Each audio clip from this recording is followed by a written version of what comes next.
again. Welcome to week 1. So the focus of week 1 is really to introduce you to the purpose of research, why it's important to study research methods, what researchers do, what scientists do, what's special about the kind of methodology that we use compared to other ways of knowing, and why scientific methodology might be able to help reduce some of the biases or errors that can sometimes occur when we try to develop knowledge in using other types of methodology that aren't necessarily scientific research methodology. So to start out, I want you to think about this question. What's the purpose of research? Why is it important to learn about research methods? And I touched on this a little bit in the introduction video under the start here, quick start section of the course. But I really want you to think about it from your own perspective as well. You know, why might you want to learn about research methods, or why might you be taking this course? And of course, one of the obvious answers will be because it's a degree requirement. You need to take this course in order to get your degree. True, granted, I give you that. But is there another reason that you might find this course interesting, that you might want to learn more about research methods, the step-by-step process for investigating topics or issues that we find interesting and meaningful? The textbook highlights 2 primary reasons. The first reason is to become a more critical consumer of research and the results of research that are reported in the media and reported in peer-reviewed publications, in journal articles, in the literature. So it's important to be able to differentiate between high quality versus low quality research, but also to be able to know what kinds of conclusions you can really draw from research. The second reason that the textbook highlights, which is right on target, I actually really love your textbook. This is one of the best research methods textbooks I've ever seen. So far I don't have, I don't see a lot of discrepancies between my experience and what's reported in the textbook, so that's really cool. But the second reason that your textbook highlights for why it's important to learn about research methods is so that you can become a producer of research, so that you can actually conduct your own research about questions that you personally find interesting and important. So if we think about it from a consumer perspective, I have an example for you. So we kind of are bombarded these days with research. So we live in this data-driven decision-making era, and everything that we see, it includes language like studies show, studies show, studies show. In fact, there's been research showing that, you know, we're really enamored with research, including in particular more kind of biological or hard sciences type of research. So in the psychological sciences, that would be neuroscience or cognitive neuroscience. And there was one study that showed that readers of reading an article in the media found the results of research more compelling if there was a picture of a brain. You know, we're used to seeing those fMRI pictures of brains that are usually associated with neuroscience research, in which certain parts of the brain are all lit up. And the findings showed that if there was a picture of a brain with certain parts of the brain all lit up, that the readers of an article found the results that were reported in the article to be more convincing, even if the results had nothing to do with the image, even if the results had nothing to do with neuroscience. Just the presence of the brain image made the research more compelling for the readers. And so, you know, we are easily convinced by any kind of information that suggests that there's been research, and this kind of studies show culture that we live in. But the unfortunate side effect of being enamored with research as a society is that a lot of times we're presented with misguided results or with conclusions that don't necessarily follow from the research that's been conducted. And it's difficult for us to discern or differentiate what type of research is credible and what type of research is not credible.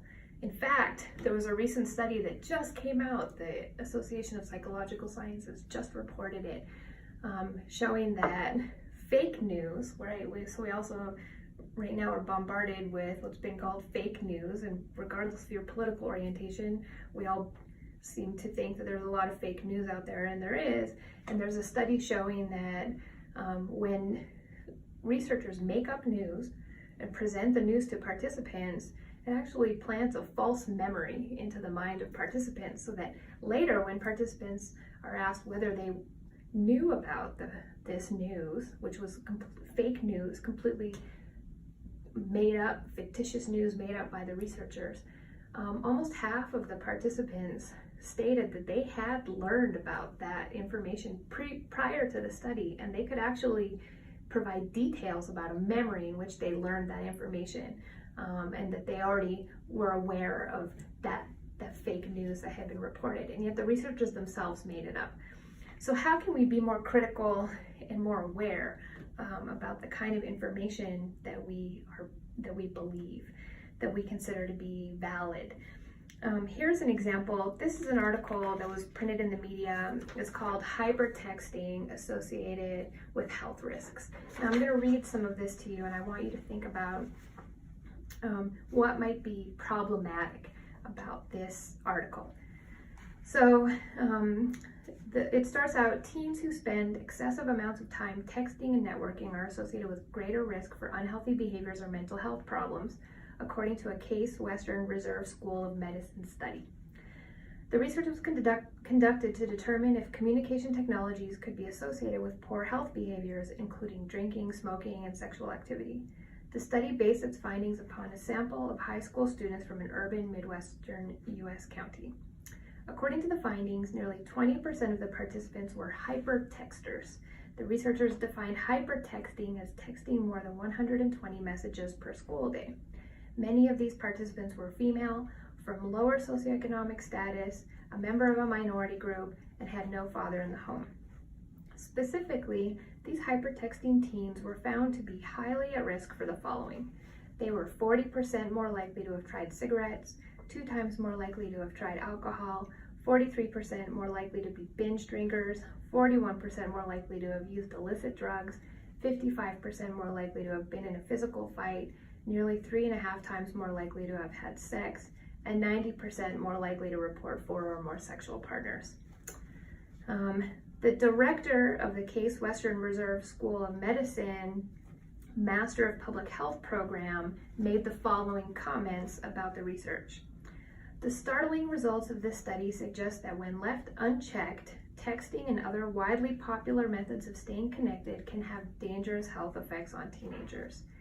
This should be a wake-up call for parents to not only help their children stay safe by not texting and driving, but by discouraging excessive use of the cell phone or social websites in general.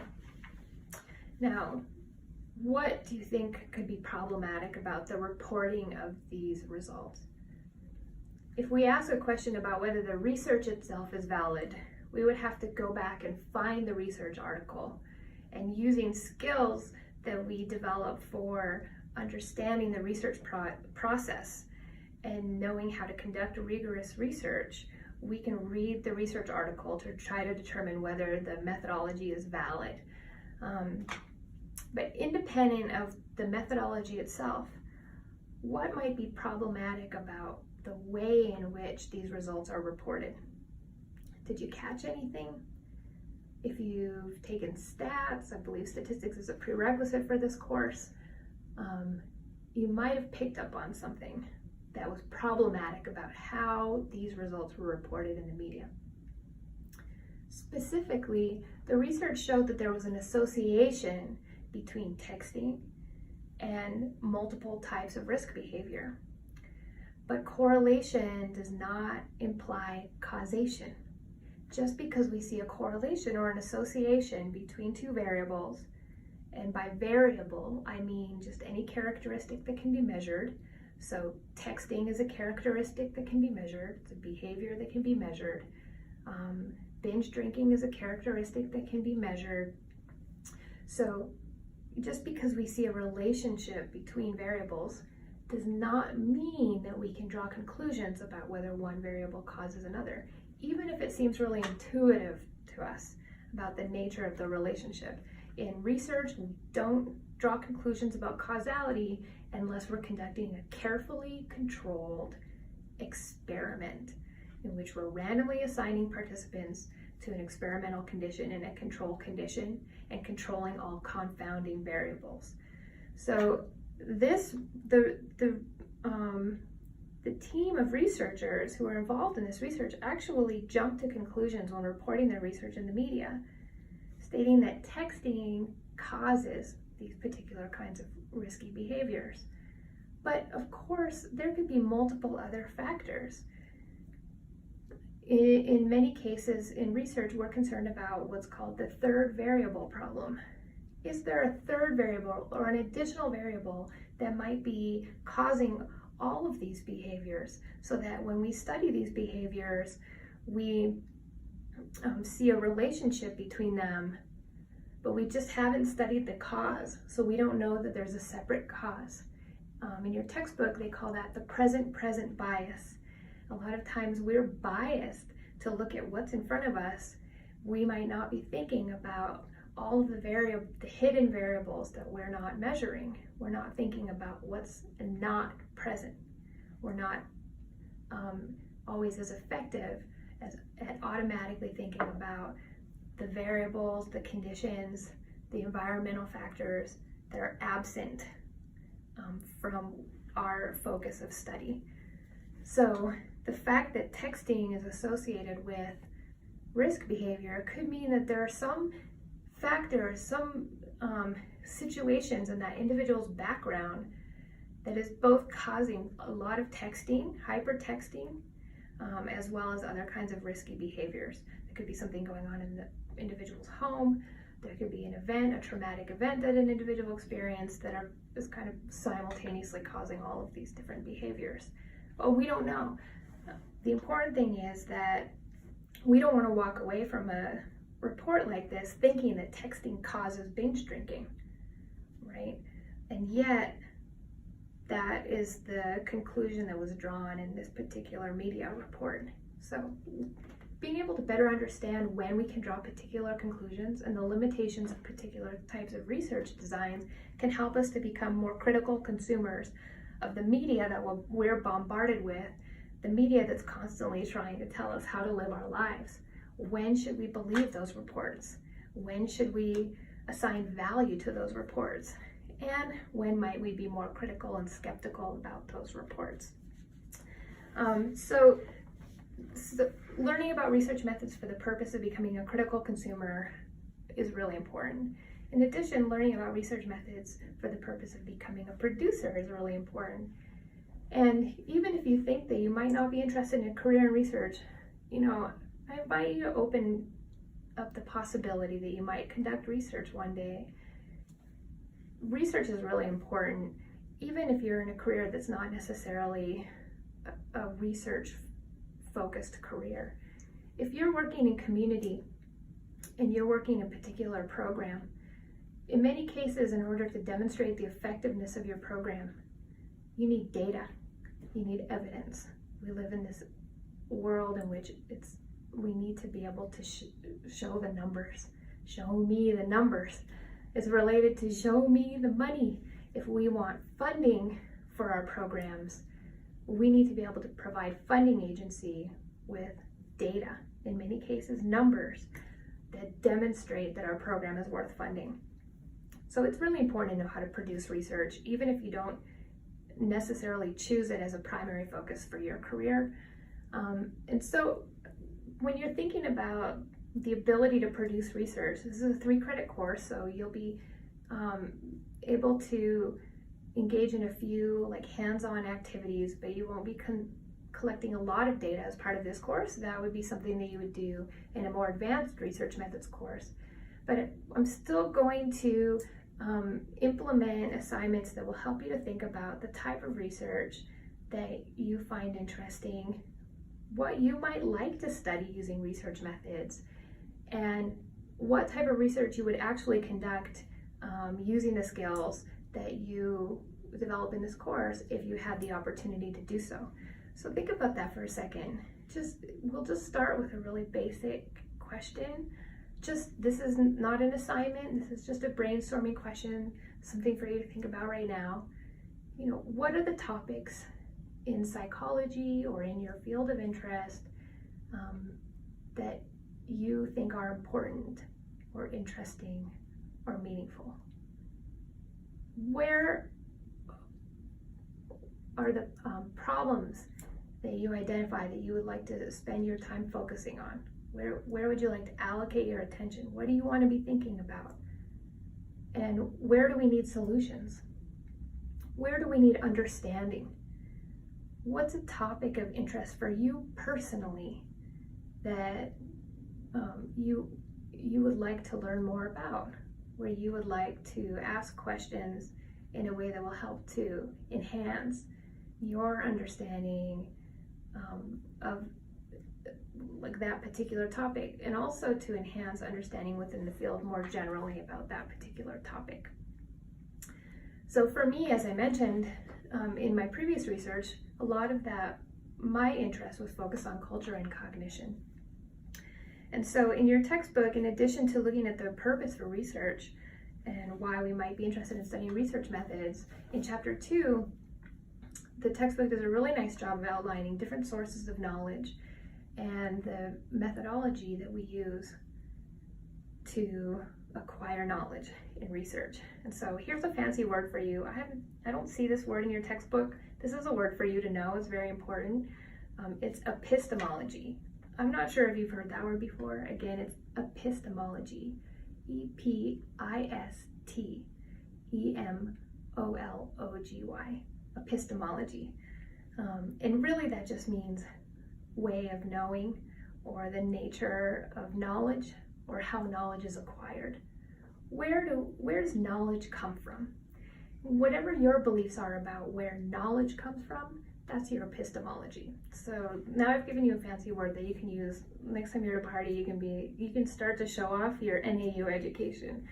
And you can be like, hey baby, what's your epistemology? All right, start dropping that terminology.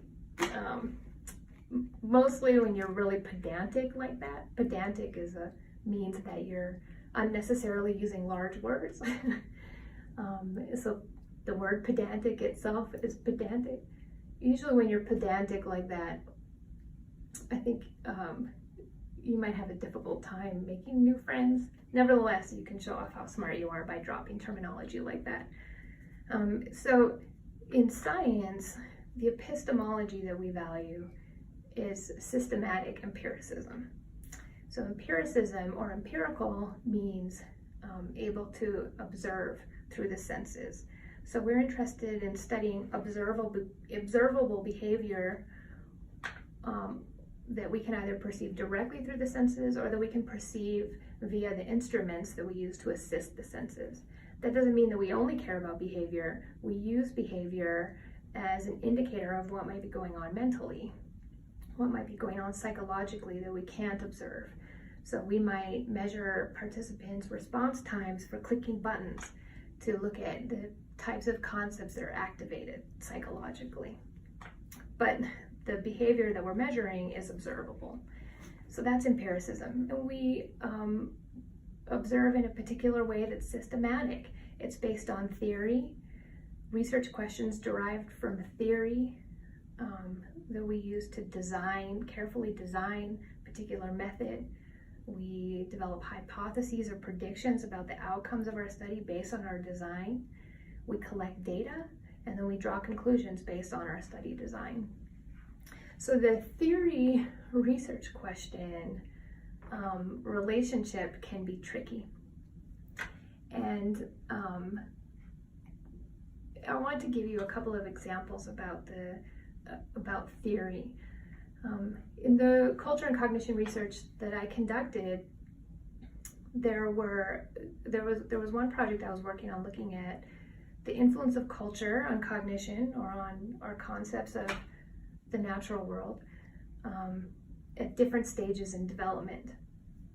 And so there were theoretical perspectives suggesting that our mind in early stages of development is sort of on this biological trajectory, meaning that it just unfolds biologically in similar ways across humans, and that it's not until later in development, maybe in adolescence, when culture has an influence. So there was actually a pretty popular theory suggesting that culture does not influence our mind, our thinking, our thoughts, and our concepts until adolescence or later.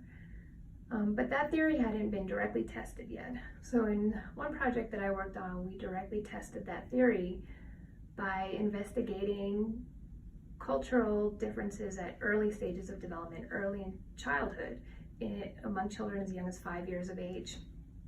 So a theory then is a set of assumptions or principles about how variables relate to one another. So in many ways, the theory might be like the belief system about how variables relate to each other. And then we can ask a research question that will guide a design of a research study that will help us to test that theory. And the evidence that we obtain from that study will either support the theory or it will not support the theory. And if it doesn't support the theory, then the theory may need to be revised. So we tested the theory, and our research question was, does culture influence thought at early stages of development? That's a clear research question that clearly tests the theory that culture doesn't influence thought until later stages of development. And we found evidence for cultural differences between Menominee Native American children and rural European American children as young as 5 years of age, in which Menominee children were more likely to think about themselves as a part of nature and were more likely to reason about the biological world in terms of ecological relationships like habitat, compared to rural European American children who are more likely to reason about the biological world in terms of categories, taxonomic categories. In addition, we found that those different tendencies for reasoning about the biological world were associated with different types of sustainable behaviors and different attitudes towards science. So they had real world implications in addition to implications for a basic understanding about how the mind works. So that's an example of the relationship between the theory and research question. One project that I'm working on now, my research focus has shifted a little bit. I'm still looking in a way at culture and cognition, but I'm looking at culture in terms of societal norms. And I'm looking at the role of media in normalizing extreme violence, such as school shootings or mass shootings, particularly after in the 2-week period following a high-profile shooting. So I'm really interested in how the language we use in social media might normalize these events in a way that might be problematic for the likelihood that these events might continue to rise in the future. And again, my research question was based on theory. When I first started developing an interest in this kind of work, I started reading previous research looking at what kind of research had already been conducted in that area. And what I found repeatedly was an assumption in the literature, in claims in the literature, that media plays a role in increasing the copycat effect or increasing the frequency of school shootings and mass shootings.